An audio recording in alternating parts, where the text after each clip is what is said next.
দুঃখের সঙ্গে বলতে হয় আমাদের সকল শিক্ষক শ্রেণীকক্ষের পাঠদানে সমানভাবে মনোযোগী নন।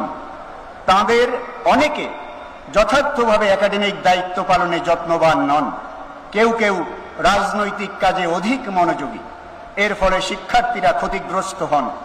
অনেক শিক্ষক যত সংখ্যক ক্লাস নেবার কথা তার চেয়ে কম সংখ্যক ক্লাস নিয়ে দায়সারাভাবে সিলেবাস শেষ করে দেন। কেউ কেউ দিনের পর দিন ক্লাসে না গিয়ে শিক্ষক লাউঞ্জে রাজনৈতিক আড্ডায় মেতে থাকেন। এ কারণে আন্তর্জাতিক চাকরি বাজারে প্রতিযোগিতায় আমাদের গ্রাজুয়েটগণ আশানুরূপ ভালো করতে পারছেন না।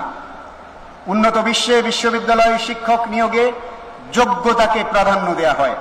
যোগ্যতার পরীক্ষায় পাশ করে শিক্ষক হবার পরও অনেক শিক্ষক পাঠদান, গবেষণা ও প্রকাশনায় দক্ষতা দেখাতে না পারলে তাদেরকে শিক্ষকতা ছেড়ে দিতে হয়। এক্ষেত্রে বাংলাদেশের চিত্র উল্টো।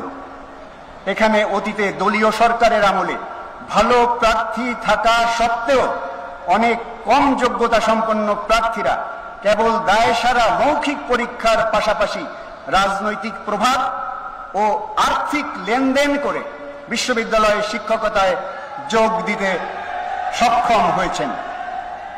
সরকারি প্রাইমারি স্কুলে শিক্ষকের চাকুরি পেতে 3 ধাপের পরীক্ষা দিতে হয়। বেসরকারি কলেজে শিক্ষক হতে হলেও 3 স্তরের পরীক্ষার সম্মুখীন হতে হয়। সেখানে সর্বোচ্চ শিক্ষা প্রতিষ্ঠানে শিক্ষক নিয়োগ কেবল মৌখিক পরীক্ষার মাধ্যমে সম্পন্ন করা অযৌক্তিক।